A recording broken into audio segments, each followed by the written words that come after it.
So hello friends, IPC की इस series में हम आगे बढ़ते हैं नेक्स्ट वीडियो की तरफ।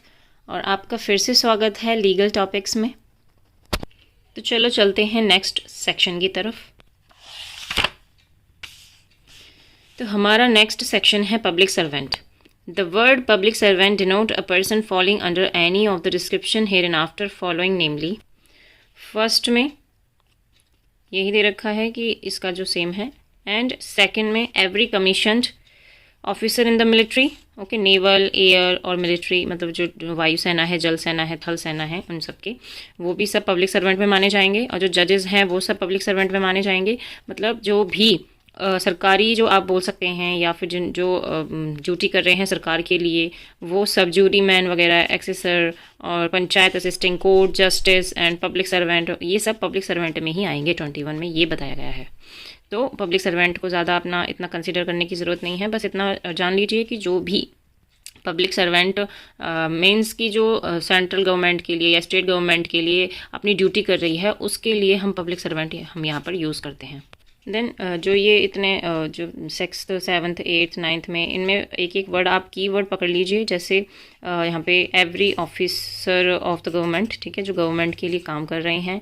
और every officer whose duty it is as such officer take, receive, keep and expend any property on behalf of the government. मतलब अपना प्राइवेट नहीं होना चाहिए उनका गवर्नमेंट के थ्रू जो भी है प्रॉपर्टी का, एक्सपेंस का, टेकिंग का, रिसीविंग का ले रहे हैं, वो सेल कर रहे हैं, या फिर और वो गवर्नमेंट के लिए जो भी काम कर रहे हैं गवर्नमेंट के लिए होना चाहिए, तो उसी को आप पब्लिक सर्वेंट कंसिडर कर सकते हैं। देन नेक्स्ट 10th में every officer whose duty it is officer taking, receive, वही दे रखा है सेम। देखो, सर्वे कर रहे हैं विलेज में, जो भी डिस्ट्रिक्ट में, या फिर उन जैसे पंचायत वगैरह होती हैं, या उनका एक होता है कि जो सर्वे करते हैं, जैसे कि क्या काम है, क्या कितने विलेजेस हैं, उनके कितनी मतलब राइट्स हैं उनके पीपल्स के, जो विलेज में रहते हैं उनको उनके राइट्स बताना, उनके लिए वहाँ पे काम करना, सोशल वर्क करना, उनके लिए स्कूल, कॉलेजेस वगैरह, हॉस्पिटल वगैरह, ये सब ओपन करते हैं, उन चीज़ों को मेंटेन करते हैं। तो वहाँ पे वही सब आ जाता है कि पब्लिक सर्वेंट वो कहलाएगा जो इन सारी चीज़ों को कर रहा है। देन नेक्स्ट है 22 movable property. The word movable property are intended to include corporeal property of every description except land and things attached to the earth or permanently fastened to anything which is attached to the earth.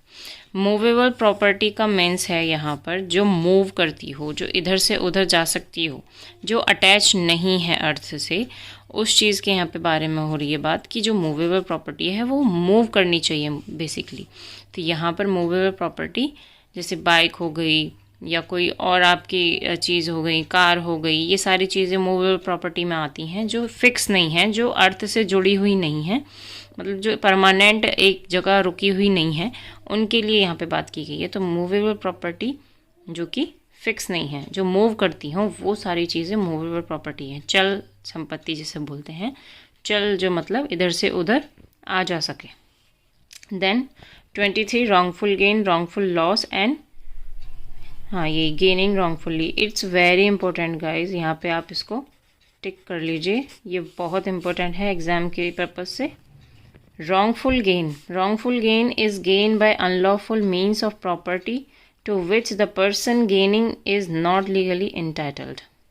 wrongful gain का मतलब है कि यहाँ पे जो person, जो एक व्यक्ति दूसरे व्यक्ति का wrongful मतलब वहाँ पे उसकी चीज़ वो ले रहा है जो कि उसका लीगल राइट नहीं है, जो वो इंटाइटल नहीं है उस चीज़ के लिए, तो और उसके लिए वो हकदार नहीं है, तो वो उसको किसी न किसी तरीके से उसको लेना चाहेगा, और वो उसके लिए गलत रास्ता यूज़ करता है।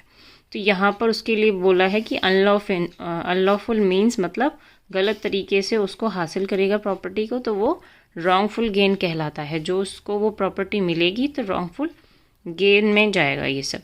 तो ये 23 में है, सेक्शन 23। रॉन्गफुल लॉस में यही आ जाएगा कि जिसका लॉस हो रहा है, एक व्यक्ति गेन कर रहा है तो दूसरे का लॉस हो रहा है, तो उसी के रिगार्डिंग ये है कि wrongful loss is the loss by lawful means of property to which the person losing it is legally entitle. और जो लीगली इंटाइटल्ड है उस प्रॉपर्टी के लिए और वो पर्सन उसका मिसयूज़ कर रहा है, जो गेन कर रहा है ना वो पर्सन उसका लॉस कर रहा है, तो वो उसका मिसयूज़ कर रहा है, उसका ब्रीच ऑफ ट्रस्ट कर रहा है। तो यहाँ पे रॉन्गफुल लॉस उस व्यक्ति का होगा जिसका इंटाइटल था, लीगली राइट था और जो हकदार था उस चीज़ के लिए और उसके लिए उसका लॉस हो गया है वो। और लॉफुल अनलॉफुल मीन्स से, क्योंकि इस व्यक्ति ने इसका अनलॉफुल यूज़ किया है। यहीं पे इसका मीनिंग समझा रखा है, gaining wrongfully, losing wrongfully. A person is said to gain wrongful when such person retain wrongfully. मतलब यहाँ पर जो पर्सन गेन रॉन्गफुल्ली क्या बताया गया है, जो प्राप्त करता है रॉन्गफुल्ली, गलत तरीके से जो प्राप्त करता है उसी को गेन रॉन्गफुल्ली बोलते हैं। As well as when such person acquire wrongfully, और एक्वायर करता है रॉन्गफुल्ली उसी को भी गेन रॉन्गफुल्ली भी बोलते हैं। A person is said to loss wrongfully, जो गलत तरीके से जिसका लॉस हुआ है। When such person is wrongfully kept out of any property, और उस पर्सन से उसकी प्रॉपर्टी को दूर रखा जाता है। as well as when such person is wrongfully deprived of property, मतलब उससे वंचित किया जाता है उसकी प्रॉपर्टी को, तो wrongful loss उसे बोला जाता है। तो यहाँ पे उसका पूरा डिस्क्रिप्शन दे रखा है, मतलब एक्सप्लेन कर रखा है अच्छे से कि wrongful gain और wrongful loss क्या होता है। देन नेक्स्ट है 24 section, dishonestly. Whoever does anything with the intention of causing wrongful gain to one person or wrongful loss to another person is said to do that thing dishonestly. मतलब इन सारी चीज़ों में जो हुई है वो हुई है मेन dishonestly. इसमें ईमानदारी की भावना नहीं है, जो इसमें dishonestly किया गया है वो है, तो इसका हिंदी में अगर कहें तो बेईमानी। यस, बेईमानी। इसमें सारी चीज़ें जो यूज़ हुई हैं वो है मेन बेईमानी, कि उसने बेईमानी से रॉन्गफुल उसका लॉस किया है और उसने बेईमानी से रॉन्गफुल गेन किया है। तो ये भी इसके पर्पज़ से ये भी इसके लिए इम्पोर्टेंट है, तो आप इसे भी टिक कर लीजिए इम्पोर्टेंट में। आप सोच रहे होंगे कि ये क्या आपने बेयर एक्ट को ऐसे गंदा कर रही है, बट जब तक आप बेयर एक्ट्स को कीवर्ड्स में नहीं उसको सजाते हैं, उसको मैं तो इसको सजाना ही बोलूँगी, क्योंकि जब तक ऐसे बुक नहीं हो जाती है मुझे बिल्कुल अच्छा नहीं लगता, लगती नहीं कि पढ़ी हुई है। बट हाँ, अगर हम कीवर्ड्स को ऐसे अंडरलाइन कर लेते हैं ना तो हमें रिवीजन करने में बहुत ज़्यादा हेल्प हो जाती है, क्योंकि हमें सिर्फ उसी पे ही ध्यान देना पड़ता है कि जो हमने अंडरलाइन किए हुए हैं, सीधा हमारा फोकस उधर ही जाता है। तो आप ये ना सोचें कि बेयर एक्ट गंदा हो रहा है, तो इसमें कोई ऐसा ख़राब वाली चीज़ नहीं है। इसे आप बल्कि ऐसा समझें कि ये अच्छा हो रहा है, सज रहा है मेरे हिसाब से तो तो चलते हैं आगे नेक्स्ट सेक्शन की तरफ। 25 fraudulently. A person is said to do a thing fraudulently if he does that thing with intent to defraud but not otherwise. इसमें इसका मतलब है कि जो पर्सन करना चाहता है उसकी इंटेंशन है, बेसिकली इसमें ये देखा जाता है कि उसकी इंटेंशन है कि नहीं है किसी भी चीज़ को लेकर। क्रिमिनल लॉ में यही देखा जाता है कि उसकी इंटेंशन थी वो काम करने की, वो ऑफेंस करने की या नहीं थी। तो इसमें इंटेंशन विद इंटेंशन है, मतलब उसकी इसमें इस काम को करने की इंटेंशन थी। क्या काम करने की? उसको फ्रॉडेंटली, मतलब कोई काम करना है, उसकी इंटेंशन फ्रॉड है वहाँ पर, तो उसको जो वो काम करना है, जैसे a person is said to do, मतलब वो कोई काम करने के लिए आगे बढ़ता है और वो फ्रॉड इंटेंशन के साथ है, उसकी जो इंटेंशन है वो फ्रॉड है, तो वो चीज़ कुछ नहीं मानी जाएगी, फ्रॉडेंटली मानी जाएगी, उसके अलावा नहीं, नॉट अदरवाइज। ठीक है। देन नेक्स्ट है reason to believe. A person is said to have reason a believe a thing if he has sufficient cause to believe that thing but not otherwise। मतलब किसी भी चीज़ को लेकर उसका बिलीव है, रीज़न टू बिलीव। हमारा जैसे सफिशेंट कॉज क्या है, हम कोई भी एक्ट करते हैं तो उसमें उसका बिलीव होता है कि रीज़न टू बिलीव। हमें ये नहीं होता कि इस पर, मतलब हमें होता है ना कि एक एविडेंस के पर्पस पे कि इसमें रीज़न टू बिलीव है कि नहीं, क्या कॉज ऑफ एक्शन है, तो सफिशिएंट उसमें कॉज होना चाहिए हमें उसे पहचानने के लिए कि भी हाँ इसने ये ऑफेंस किया है। तो रीज़न टू बिलीव यहाँ पे एक्सप्लेन किया गया है सेक्शन 26 में। तो कोई भी एक्ट करने के लिए रीज़न टू बिलीव होना चाहिए, उसको पहचानने के लिए कि इसने एक्ट किया है या नहीं। वैसे ये जो सेक्शंस है इतने इम्पोर्टेंट नहीं हैं, तो इन पे इतना ज़्यादा, बस हाँ ये है कि तुम्हें इनकी नॉलेज होनी चाहिए। हाँ भाई इनका सेक्शन 25 में है ये है और 26 में ये है, अदरवाइज़ ये इतना एग्ज़ाम में आते नहीं हैं। नेक्स्ट है हमारा property in possession of wife, clerk और सर्वेंट। यहाँ पे इनका मतलब है कि अगर आपकी प्रॉपर्टी किसके पोजेशन में है, आपने अपनी वाइफ के नाम करा रखी है या क्लर्क के नाम करा रखी है या फिर सर्वेंट के नाम करा रखी है, तो वो प्रॉपर्टी भी आपकी ही मानी जाएगी। यूँ नहीं मानी जाएगी कि वो अलग है, आपकी ही प्रॉपर्टी में उसको इंक्लूड किया जाएगा। इतना है सिर्फ इसका मीनिंग, तो ये भी इतना इम्पोर्टेंट नहीं है। काउंटर फीट बहुत ज़्यादा इम्पोर्टेंट है, इसको भी आप टिक कर लीजिए। A person is said to counterfeit who cause one thing to resemble another thing. ठीक है, intending by means of that resemble to practice deception or knowing it to be likely that deception will thereby be practiced. मतलब यहाँ पे counterfeit किस चीज़ के लिए use हो रहा है?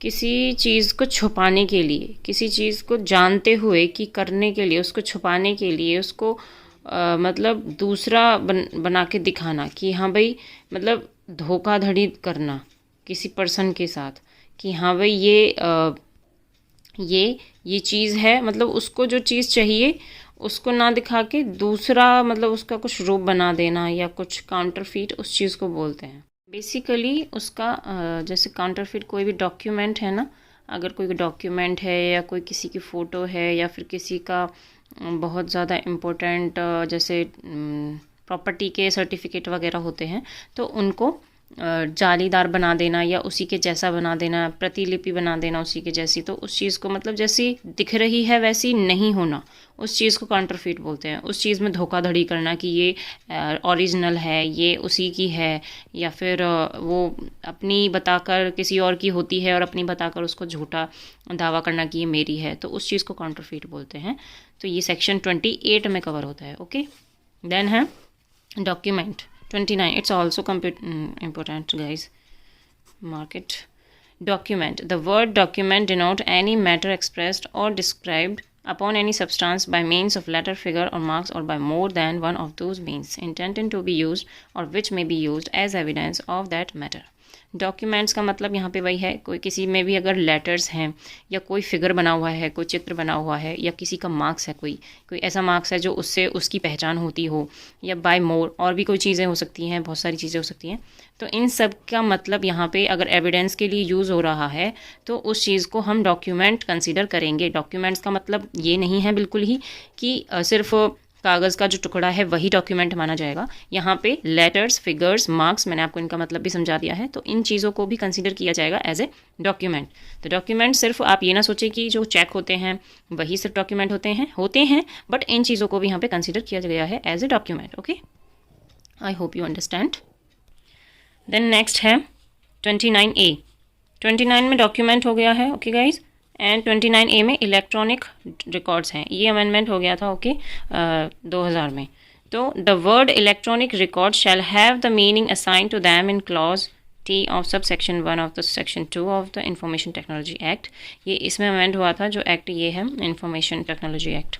तो इलेक्ट्रॉनिक रिकॉर्ड्स में ये है बेसिकली कि जो डॉक्यूमेंट्स हैं इलेक्ट्रॉनिक रिकॉर्ड, जैसे हमारे व्हाट्सएप वगैरह, फेसबुक वगैरह कोई चैटिंग है या कोई उसी में आपने स्टेटमेंट लिखी हुई है या फिर और कुछ है, वो सब भी एज ए डॉक्यूमेंट माना जाएगा। चाहे इलेक्ट्रॉनिक कोई ऑडियो है, किसी की आवाज़ रिकॉर्ड हो रखी है या फिर किसी की वीडियो है, वो सब भी इसमें कवर होंगे डॉक्यूमेंट में। ये भी इम्पोर्टेंट है काफ़ी। 29A, इसको भी आप इम्पोर्टेंट कंसीडर करें। देन है valuable security, section 30। The word valuable security denotes a document which is or purport to be a document whereby any legal right is created, extended, transferred, restricted, extinguished or released, or whereby any person acknowledged that he lies under legal liability or has not a certain legal right.